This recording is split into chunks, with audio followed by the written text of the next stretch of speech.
ખેડાના લસુંદરા ગામની પાટીદાર યુવતીના આંતરજ્ઞાતીય લગ્નનો મામલો. સરદાર પટેલ ગ્રુપના લોકો લસુંદરા ગામ પહોંચ્યા.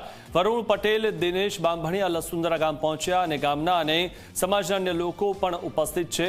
પલક પટેલે રબારી સમાજના યુવક સાથે લગ્ન કર્યા હતા. પરિવારની મરજી વિરુદ્ધ લગ્ન કરતા વિવાદ સામે આવ્યો છે. દીકરીની માતાએ વિડીયો મારફતે દીકરી પરત લાવવા માટે અપીલ કરી છે.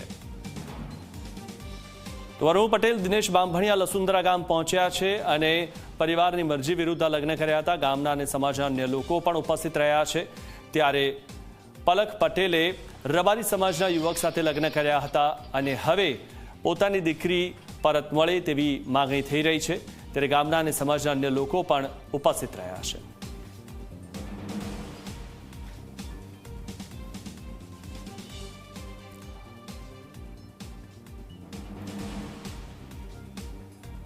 તો મહત્વની વાત એ પણ છે કે જે રીતે હાલમાં ચૌધરી સમાજ અને રબારી સમાજની જે ઘટના સામે આવી હતી અને ત્યારબાદ હવે તમામ સમાજ જે છે તે બીજા સમાજમાં તેમની જો દીકરી ગઈ હોય અથવા તો લવ મેરેજ કરેલા હોય ત્યારે પોતાની દીકરીને પાછી લાવવાની માંગ થઈ રહી છે. લસુંદરા ગામની પાટીદાર યુવતીના આંતરજ્ઞાતીય લગ્નનો જે મામલો છે આ વિશે વધુ માહિતી મેળવીએ અમારા સંવાદદાતા અર્પણ કાયદાવાલા પાસેથી. અર્પણ, જે રીતે હવે મહત્વની વાત એ પણ થઈ છે કે બીજા કોઈ સમાજમાં પોતાની દીકરી ગઈ હોય તો તેને પાછી લાવવી જોઈએ. હવે આ પ્રકારનો એક નવો જે વિવાદ સામે આવ્યો છે ત્યારે આપ જે જગ્યાએ છો અને હવે પાટીદાર જે દીકરી છે તેને ફરી પાછો લાવવાનો પણ હવે નવો વિવાદ સામે આવ્યો છે.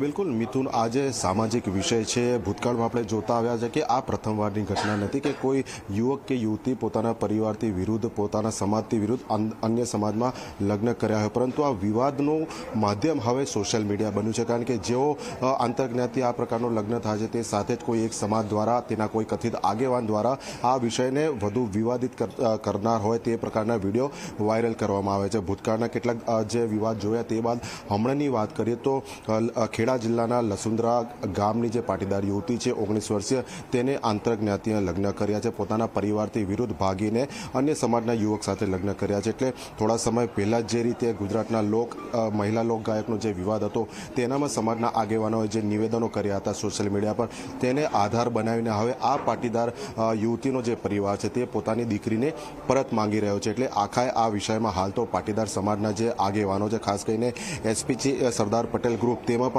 જુદા જુદા આગેવાનોના ફાંટા પડેલા છે. તે ફાંટા પૈકીના કેટલાક આગેવાનો હાલમાં લસુંદરા ગામે જે પરિવાર છે પાટીદાર તેમને ત્યાં પહોંચ્યો છે. પરિવારના જે મોભી છે તેમની સાથે સમગ્ર વિષયની માહિતી મેળવી રહ્યા છે કે શું ઘટનાક્રમ હતો, કઈ રીતે દીકરી કયા દિવસે કેવી રીતે ભાગી ગઈ અને તેના કયા સંજોગોમાં લગ્ન કર્યા. એટલે હાલ પરિવારની તમામ જે વાત છે તે સાંભળવામાં આવી રહી છે. પરિવાર સાથેની મુલાકાત બાદ જોવાનું એ રહે છે કે પાટીદાર આગેવાનોનું શું નિવેદન રહે છે કે આ વિષયને તેઓ કઈ રીતે ઉકેલ લાવવા માંગે છે. સામાજિક આગેવાનો સાથે વાતચીત કરીને આ કોઈ વિષયનો ઉકેલ આવે છે કે અન્ય કોઈ વિકલ્પ વિચારવામાં આવે છે. એટલે હાલ બંધ બારણે આપ કહી શકો કે અંદરની તરફના જે દ્રશ્યો છે બતાવવાનો પ્રયત્ન કરું. કેટલાક સ્થાનિક લોકો પણ જે અહીંયા એકઠા થયેલા છે. બીજી તરફ જે પાટીદાર આગેવાનો વરુણ પટેલ, પૂર્વિન પટેલ, દિનેશ બાંભણિયા સહિતના જે પાટીદાર આગેવાનો અહીંયા આવ્યા છે તે પરિવાર સાથે મુલાકાત કરી રહ્યા છે, જેના સીધા દ્રશ્યો આપણે અહીંયા બતાવી રહ્યા છે. એટલે પરિવાર સાથેની વાતચીત બાદ એકવાર ખબર પડશે કે કેવા પ્રકારની અહીંયા વાતચીત થાય છે, તે પ્રમાણે તેમનું નિવેદન આવશે, જેથી કરીને આગળની રણનીતિ સમગ્ર વિષયમાં શું હશે તે ખબર પડી શકશે. મિથુન. જી. આભાર અર્પણ, માહિતી આપવા બદલ. આગળ પણ આપની પાસેથી માહિતી મેળવતા રહીશું. ત્યારે સૌથી મહત્વની વાત એ છે કે જે વિવાદ સામે આવ્યો હતો ને ત્યારબાદ હવે બાકીના સમાજમાંથી પણ એવું કહેવામાં આવી રહ્યું છે કે તેમના સમાજમાંથી કોઈ દીકરીએ ભાગીને લગ્ન બીજા સમાજમાં કર્યા હોય તો તેમની દીકરીને પણ પરત આપવી જોઈએ.